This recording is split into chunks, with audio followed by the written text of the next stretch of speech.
Welcome, friend.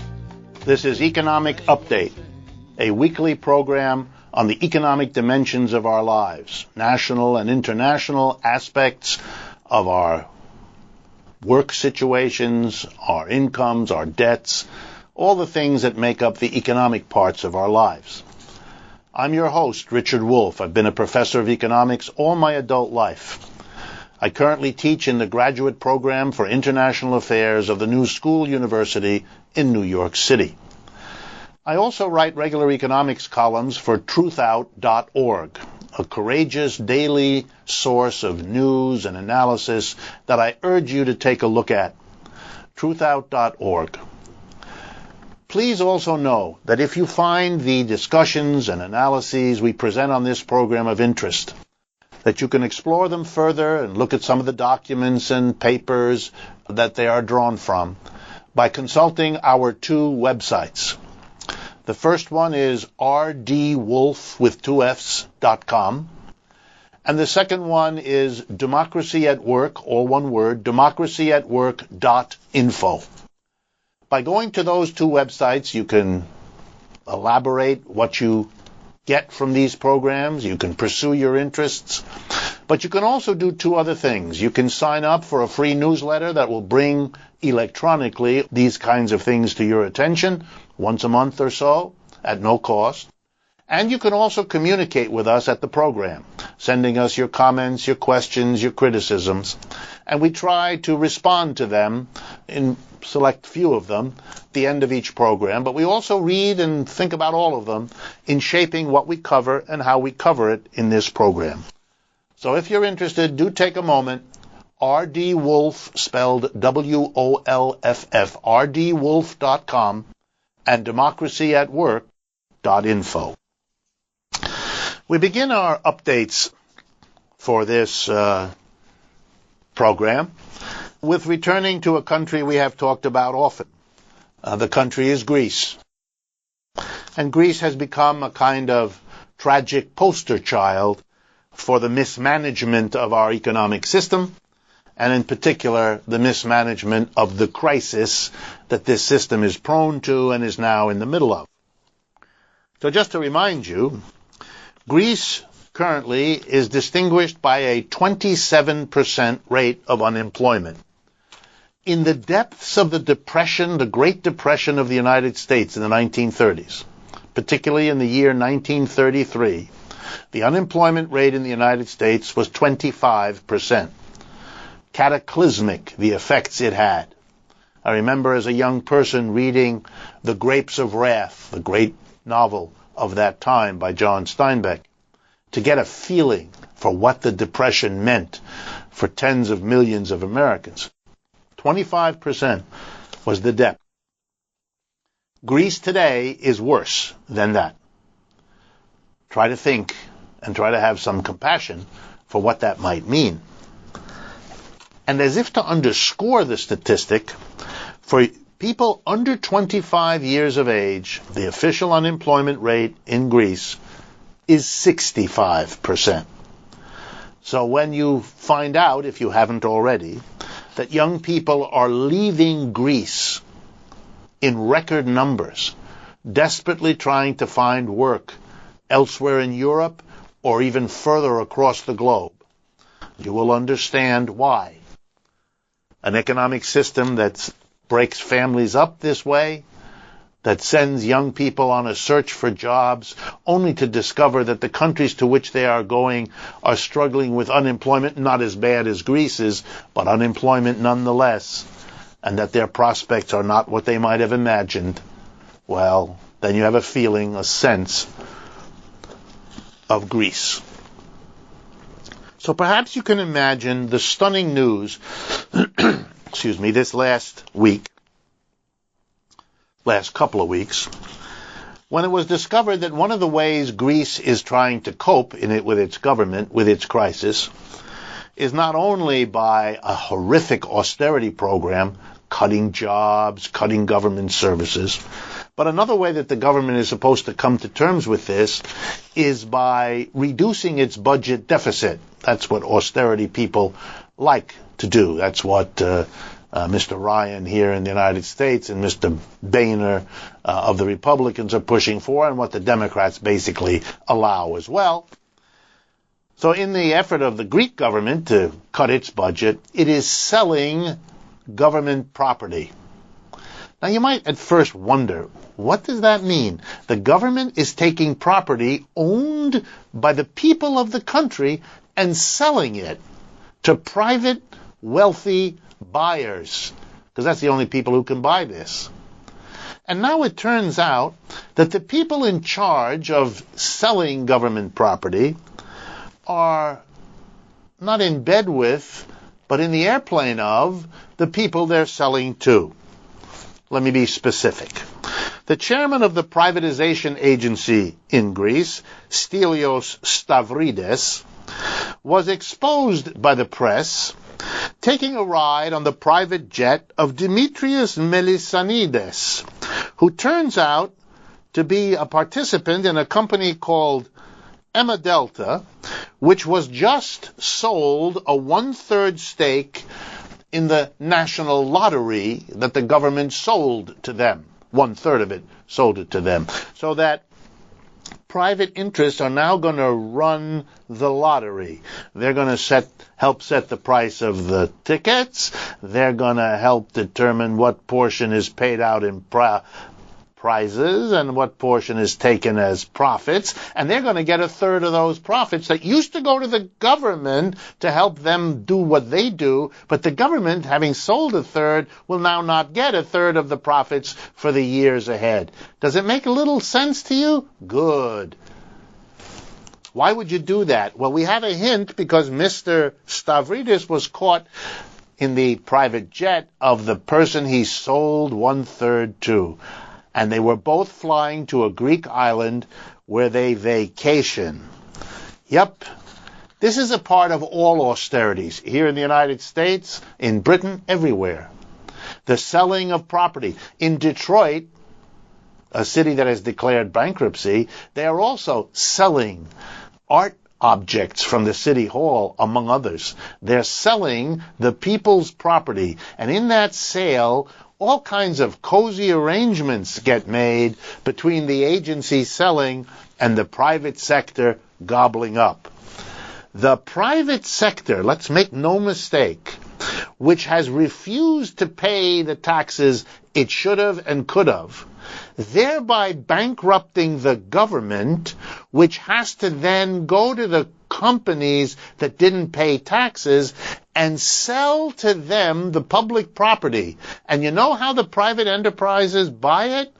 They use the money that they saved from paying taxes to buy the state outright. Is there something wrong in this picture, do you think? Is there something here that smells badly? Maybe. Economic systems like ours breed crises. But the remarkable thing is, the very forces, refusal of corporations and the wealthy to pay their fair share of taxes, which is extreme in Greece, as it is in most other advanced capitalist countries. The refusal of corporations and the rich to pay taxes helps to produce a crisis. And the rich and the corporations then use the crisis to give the government money to take people's property, using the money they saved from having to pay taxes. You have to shake your head at a system that works this way, and you have to wonder out loud, how much longer can it go? Let me turn next to a couple of short stories that tell you volumes about what is happening to the American economy. And I want to drive this home because it can serve, I hope, as partly an antidote to the burgeoning talk of quote-unquote economic recovery. The recovery in this society, in the United States particularly, affects only a small minority of our people. And that's been true for several years now. For the vast mass of people, the recovery is nowhere in sight. Give you an example. Over the last couple of weeks, it was announced that unemployment in the United States is marginally less than it was. But it's having no economic effect and will have no economic effect because of the following fact, which I need to repeatedly bring to your attention. The jobs lost over the last 5 years are systematically better paying, more secure, and with more benefits than the jobs being created now. So yes, the unemployment is not as bad as it was a year ago, though it's still much worse than it was before this crisis hit. But more important, real wages are keeping a downward tendency, and more important still, people are having to replace good jobs with jobs that pay less, are less secure, and provide fewer benefits. That's why the economic effect of unemployment going down won't show up, because the people getting the jobs don't have any money. They're earning very poorly, and they have no security, and they're anxious about their situation, and they will have a hard time borrowing any more money given the poor jobs that they have, etc., etc. But here are some starker stories. Over the last 2 weeks, it was reported that there is a major problem of wild, I didn't make this up, folks, wild dogs in Detroit. The management of the dog population has become impossible. The majority of people working in dog management in the city of Detroit have been laid off. Meanwhile, the abandoned houses provide shelter for dogs that can no longer be sustained by their owners who can't afford the care for the dog, the feeding of the dog. The economic crisis creating huge numbers, 50,000 is one estimate, of dogs with no homes and no more any owners who live in abandoned buildings and who have been known now to attack people. The city can't cope. That's the reality of a major American city overrun by wild dogs. Yet another example of a situation out of control. The city of Columbia, South Carolina, has just passed an ordinance over the last couple of weeks, which basically criminalizes the homeless. That's right. It declares that homeless people must leave the downtown area. They don't want tourists, and the employed people of Columbia, South Carolina, to have to set eyes on a person rendered homeless. That's right, the economy cannot provide jobs for tens of millions. The economy cannot provide secure jobs even for those who have them. The economy has created the homeless problem that didn't exist on this scale 10 years ago.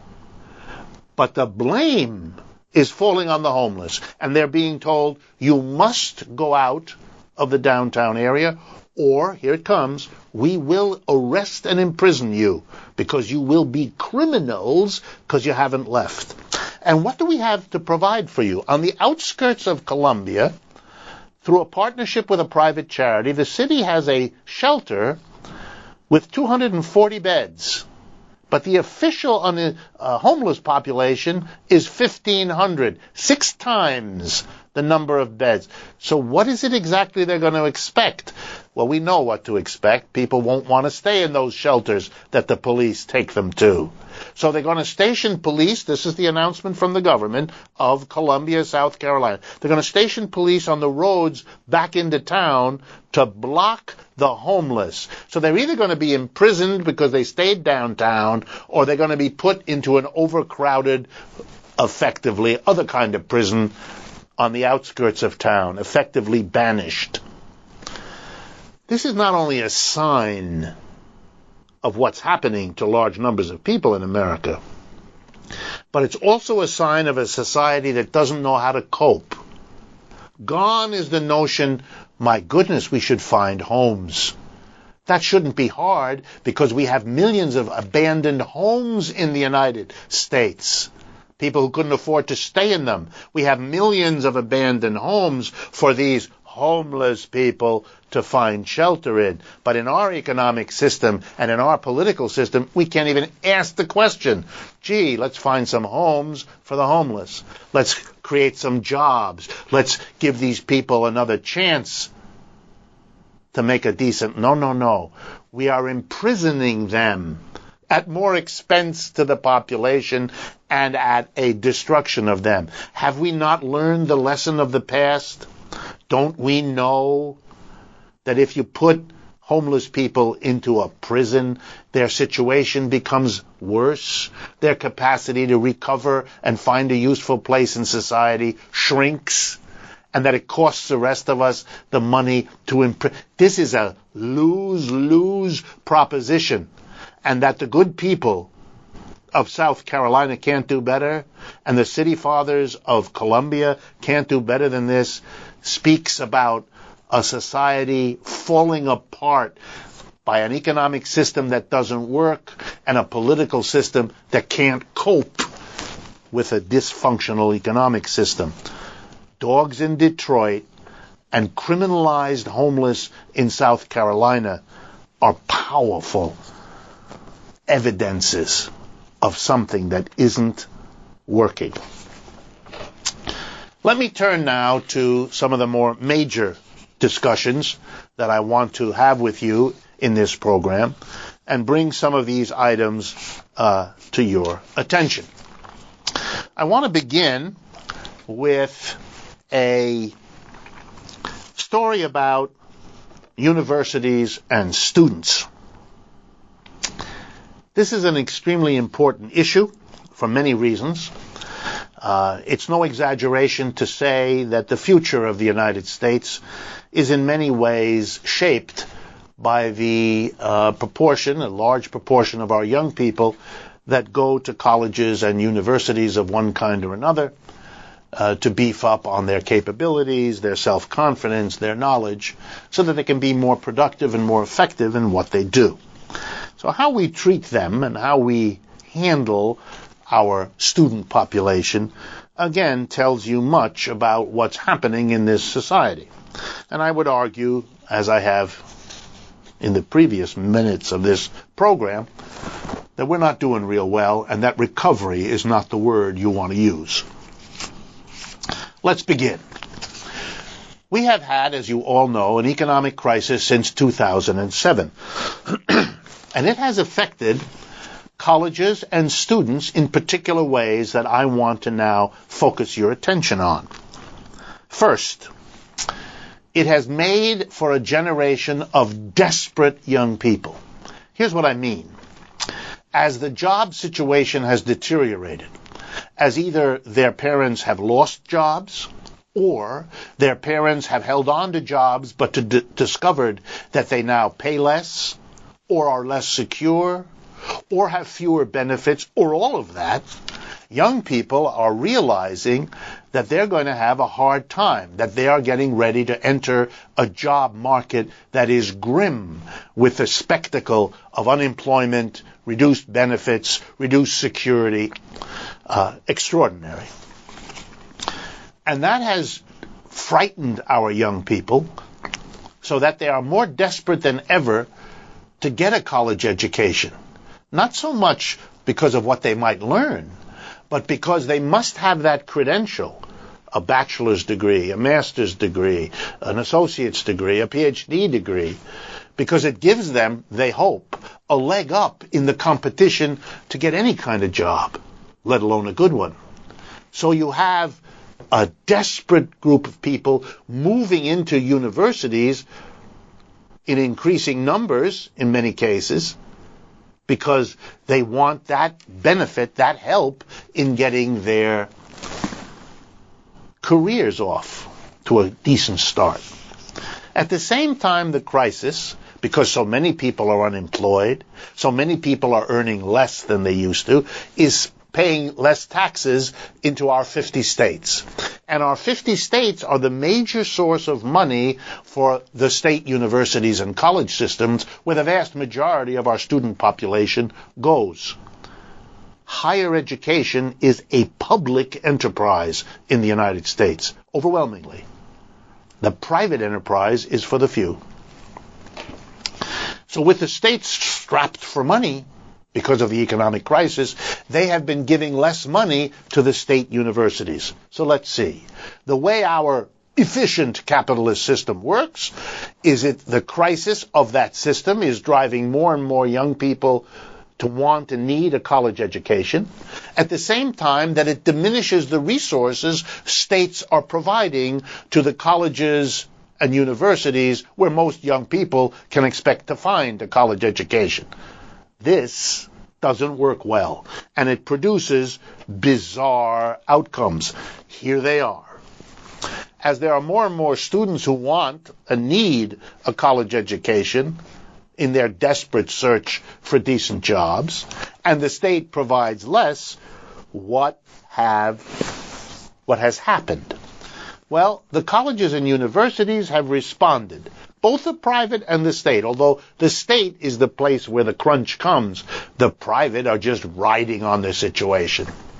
As good jobs become harder and harder, the elite colleges and universities can charge whatever they want. As young people are desperate to get that elite education, to get the degree from the Harvard or the Yale or wherever it is, that will give them a leg up. So the private schools can jack up their prices the way the state schools have. Across the board, the state universities and colleges have responded to restricted help from the state governments, who have no money in a crisis economy that doesn't raise taxes on rich people, so it doesn't find the money. So the states cut back on the colleges raise the tuition. Let's see. How does this work? The colleges raise the tuition to make up for the money that the state isn't providing and to take advantage of the desperate students who have really no choice but to pay the rising tuition. Oh, here's another way this economic system works out to damage large numbers of people. But the story isn't done. The colleges have taken another tack. If the states give them less money, they're going to get cheaper teachers. Here's how this works. You stop having what are called tenure-track jobs, places where you hire a professor, and you look at him or her for a few years, you give them tenure, they have a reasonable teaching load, they have the time to keep up with their field, to study the literature, and to be as good teachers as possible. No, you get rid of that. You have instead what's called an adjunct. This is a person usually out of graduate school recently, and you pay them a tiny fraction of what you used to pay your regular tenured professor. The only way this person can then live is by teaching half a dozen of these courses in 2 or 3 universities wherever he or she happens to live. You're getting away with saying to them, look, there are no tenure-track jobs left. Why not? Because you're not offering any. Instead, these are the only kinds of jobs your PhD will now qualify you for. And if you don't want this, go drive a cab. So young people coming out of our universities are increasing numbers becoming adjuncts. They have no job security. They are not eligible for many of the benefits that tenured professors have and have always had. And they are paid at a small fraction of what a regular professor gets paid. I see this in my own life. I'm part of the older generation that had a tenure-track job most of my life. And I'm surrounded by my own students who can't get those jobs.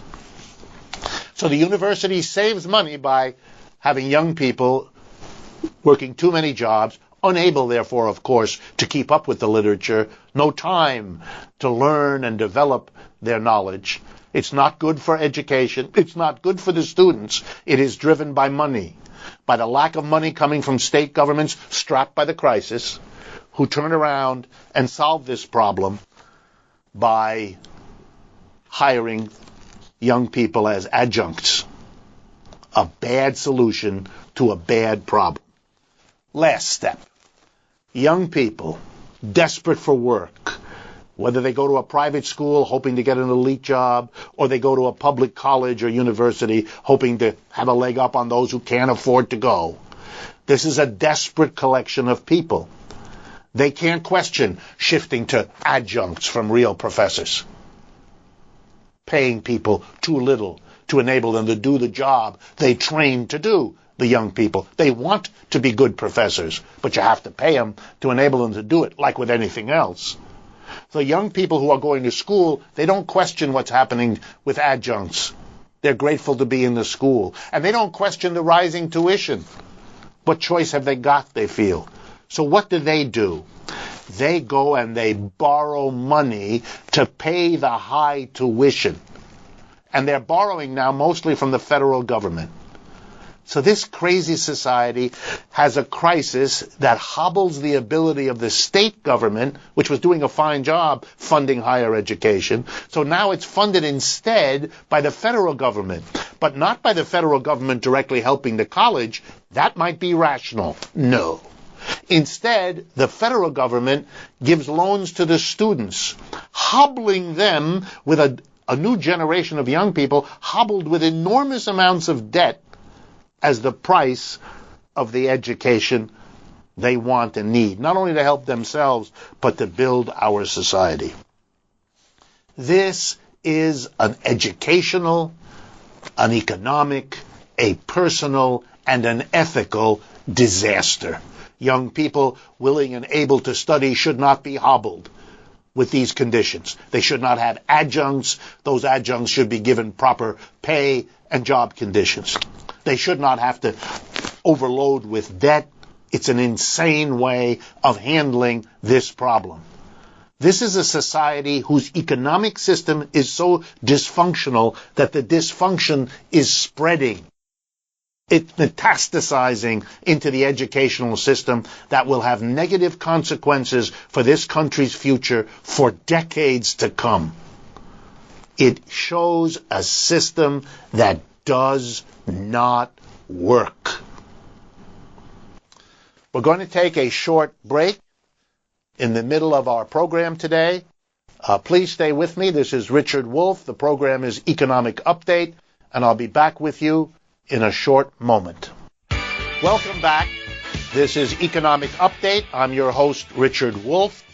I want to remind you again, as we go through some of our major topics for today's program, that you can pursue your interests in these areas, get much more material made available to you along these lines by visiting either of our two websites. The first is RD Wolff, spelled W-O-L-F-F, rdwolff.com. And the other one is Democracy at Work, all one word, democracyatwork.info, I-N-F-O. Those two websites will not only provide you with more material, freely available to you as you wish, but it will also provide you with two other useful things. Number one, you can sign up for our newsletter. Once a month, you will get delivered to you by email a sample of the kinds of materials that you will find on the website. In other words, we bring it to you. It'll be both material of interest and a reminder of what's available on the website. And the second thing you can do is send an email to us here at Economic Update so that we can get a better sense of what topics you would like us to deal with on this program, and that we can select a very few, because we can't handle otherwise the many that you send us, a few questions that we will address towards the end of each program. So do please take advantage of that service on either of the two websites. I want to return now to the larger discussions rather than the short updates with which we begin our programs by talking to you about a remarkable item that strikes me as extraordinarily interesting in our environment today. This has to do with the city of New Haven, Connecticut. And I want to talk briefly with you about New Haven, Connecticut, because while it has some specific problems that are unique to it, every city does, it also has some general problems that I think you will find interesting no matter where you live. New Haven is a large city by American standards. It has about 125,000 people in it. It's been around a long time. It's part of the early history of the United States in New England, first settled by the British many, many years ago. And it has a number of famous things about it. Probably the most well-known has to do with a major American university, Yale University, which is located in New Haven, Connecticut, where it started 300-odd years ago. And when it started, I might mention, it was started as a school for training Protestant ministers.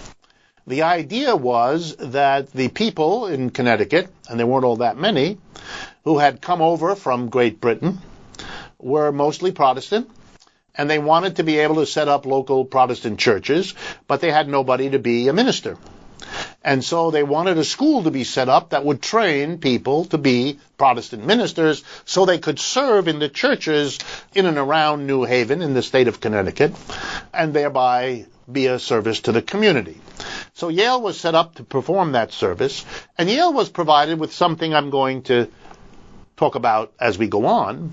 It was provided with a tax exemption.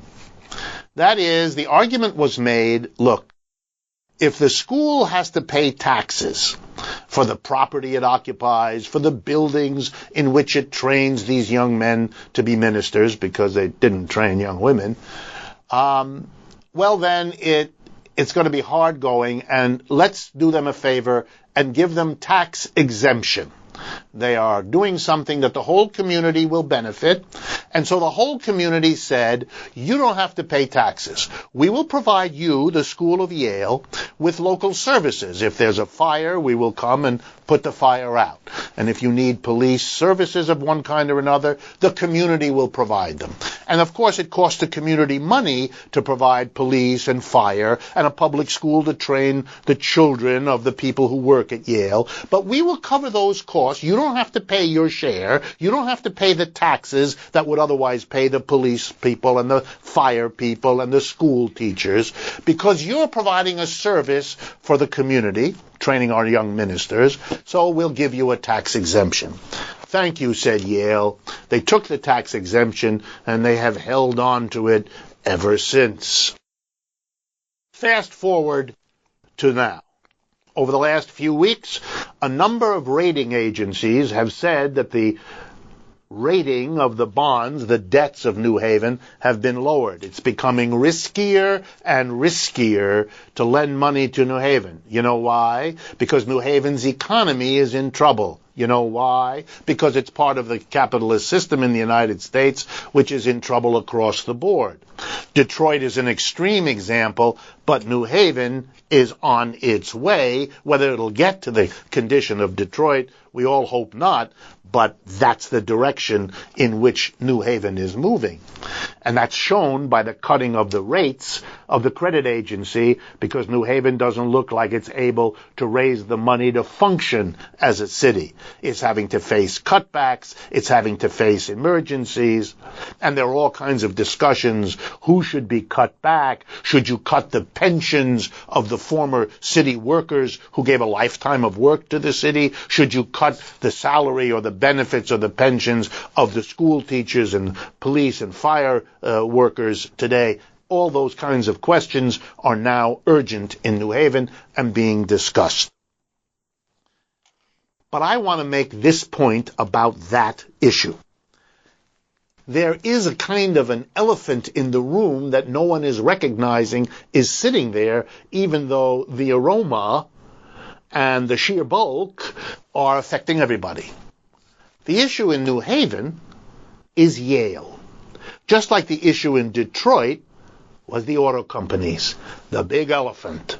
Are you going to make them pay a reasonable share of maintaining the city? Are you going to make them responsible in Detroit, not to simply get up and leave empty factories with weeds growing in the warehouses with no responsibility to take care of the decimated families and communities, or not?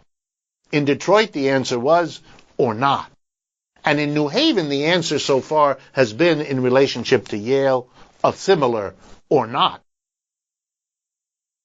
But Yale is the grotesque elephant. Let me explain. Yale is a multi-billion-dollar enterprise. It has $10-20 billion of assets in its endowment fund. It does $1 or $2 billion worth of business a year. And I mean business, not just getting the money from students. That's now a small part of them. They run hospitals all over the Northeast. They're a big business. Big business. But they pay no taxes on 95% of the property in New Haven. Let's go over this. They're the largest employer in the city of New Haven. sort of like the auto companies in Detroit. They're the largest landowner in the city of New Haven, sort of like the oil companies in the city of Detroit. But they don't pay taxes on 95% of the more than 200 buildings in New Haven that they own and operate. They pay only a tiny amount of money on the few non-educational properties. They don't even pay taxes on their golf course, the largest single unit of property that they own in the middle of New Haven. By the way, do any classes take place at the golf course? No. Does any education go on at the golf course? No. Perhaps other than training you in how to hit a golf ball. How did Yale get away with paying no taxes on that? They explained to the city some years ago that they need to have a golf course to entertain the rich people from whom they beg money to help pay for the schooling in another part of town. Wow. And that worked? Yeah, that worked. That got them out of paying taxes. The solution to New Haven's problem has always been, for the last 100 years, the same one. Make Yale pay. When someone has a problem with the police in New Haven who works at Yale or who's a student at Yale, they rely on not just the Yale police, but the New Haven police. And when there's a problem with fire, the New Haven Fire Department comes. And when the city of New Haven cleans the air so it's safer for people to breathe, that's good for Yale professors and Yale students and Yale administrators too. And when the children of Yale employees and Yale students go to the public school, they draw upon the costs that the city... In other words, the city is spending an enormous amount of money providing services of all kinds to the Yale community, usually estimated at 15 to 17,000 people out of a population of 125. But they don't pay for the services they get. Let's recapitulate. New Haven is listed by the U.S. Census Department as among the 10 poorest large cities in the United States. It has been on the poverty list a long time. It is the home of the third or fourth richest university, perhaps on earth, but certainly in the United States. One of the poorest cities in America, let's get this straight now, one of the poorest cities in America delivers free public services to one of the richest universities in the country. There's only one phrase to capture this. Robin Hood in reverse. Stealing from the poor to help the rich. The reverse of what Robin Hood was famous for.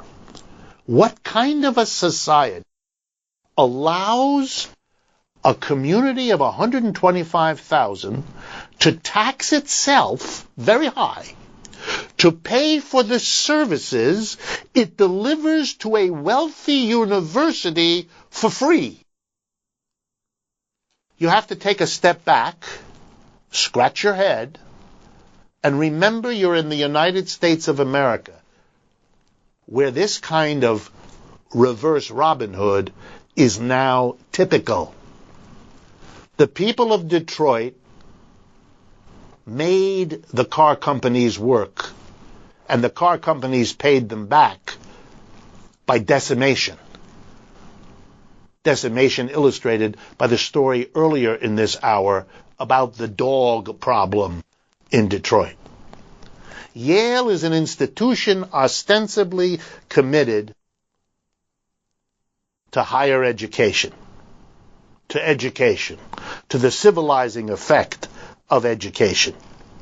But the truth is, they're decimating the schools of New Haven because they run on city money, and the city doesn't have enough money, and so the city is in trouble.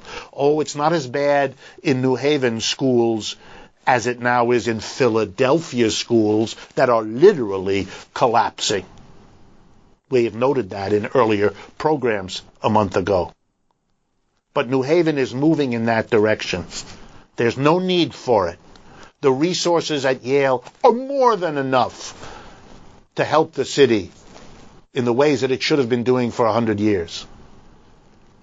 But they don't. And so the city is left wondering whether it ought to stick it to these pensioners or to these school children, or to close the library more hours, or to not take care of the public parks even more than they are already doing. Sad, tragic, and there's no excuse. Let me turn now to a story that I found, frankly, almost beyond belief. One of you sent me a question, and this was a question about taxes and the tax situation here in the United States. And what was unbelievable was that there was still, after all the discussions we've had about this on this program, but in the mass media, a confusion about the taxes that working people in the United States are required to pay. So let me address that with you. Most American working people are required to pay two basic kinds of taxes on their income. They pay an income tax to the federal government, and they pay what's called a payroll tax. Those are taxes on your income. Please keep them separate from the taxes you pay at other moments in your life. Not when you're getting an income from your employer, but for example, when you're buying a shirt, then you pay a sales tax. Or if you own your own home, you pay a property tax to the community where the home is located. We're putting those other kinds of taxes aside. Most Americans pay lots of different kinds of taxes. If you hear someone say, "Oh, I am double taxed," tell them they're very lucky. Most of us are triple, quadruple taxed. But on our income, on that particular activity, earning your income, for most of us, the wage or the salary we live on, there are two taxes attached to that by the federal government. I'm going to put aside the possibility that your income is also taxed by the state government and the local government. That can happen in parts of the United States, in many parts. But we're just now going to talk about the federal government in Washington and its two kinds of taxes on our income. The first is an income tax. Okay? And that works as follows. The lowest rate is 10%. So everybody pays the low rate of 10% on roughly the first, I'll look it up for you so I can give it to you. Yes. For the first $9,000 that you earn, everybody pays 10%. Okay? For the next chunk, everything you earn from $9,000 to $36,000, you pay 15%. For everything from $36,000 to $87,000, you pay 25%. So it goes up like that. If you earn more than $400,000 a year, you pay the top tax, which is 39.6%. Whether you earn $400,000 or $1 million or $200 million or $300 million, you pay 39.6%. It doesn't go up anymore after that. This is a wonderful benefit to rich people because, of course, we could keep raising it. For example, we could say if you earn between $400,000 and $1 million, you pay 39.6%. But if you earn between $1 million and $2 million, you pay 47% on that. And then between $2 million and $8 million, 61%. And by the way, how do I know we could do that? Because that's what we used to do. Back in the 50s and 60s, the top bracket, those that the income tax rate paid by those at the top was as high as 94% in the 1940s, 91% in the 1950s and 60s. So there's absolutely no reason and no justification for the income tax to be at 39.6%. That is wonderful for rich people who earn millions, that it doesn't keep going up. That's great for them. It's useless for us. It's useless for us. One more time. It's useless for us. It benefits them. It doesn't benefit us. And you ought to wonder with me how we got a tax system to be so different now from what it was 30, 40, 50 years ago. if it was appropriate to tax rich people at higher rates then, how exactly did it become less appropriate now that the rich people are much richer than they were back then? The second kind of tax you pay is a payroll tax. That's not the income tax. The payroll tax is completely different. It's a flat rate. It's the same whether you earn $2,000 a year or you earn up to $113,000 a year. Whatever you earn in that range, from nothing to $113,000, you pay the same percentage. We all pay the same, and that's the money that goes into the Social Security system and the Medicare system. That's what the money is that then will be used to pay our Social Security benefits and cover our Medicare care after we're 65 years of age, roughly. Okay? Those are the two different kinds of taxes we pay. Now, you may be asking, and I hope you are, what happens if you earn more than $113,000? As rich people, of course, do. And the answer is, there is no payroll tax on anything you earn over $113,000 a year. So, for example, let's suppose you earned, just hypothetically, $115,000 a year. You would pay the payroll tax on the first $113,000, but on the last $2,000, nada, no tax, no payroll tax. You still have to pay your income tax, but not your payroll tax. So the richer you are, the more of your income is not subject to the payroll tax. So let me put these two together. The income tax benefits rich people by not having the brackets go up, the rates go up, beyond the maximum of 39.6, even though in the 50s, 60s, and 70s we had rates of 70, 80, and 90%. And the other good news for the rich people is that the payroll tax, what pays for Social Security and Medicare, only covers the first $113,000. Anything you earn beyond that is exempt from payroll tax. So the income tax is really good news for rich people, and the payroll tax is really good news for rich people. And it's not good news for you, and you ought to wonder about that, don't you think? Just a little? And here's a further thought.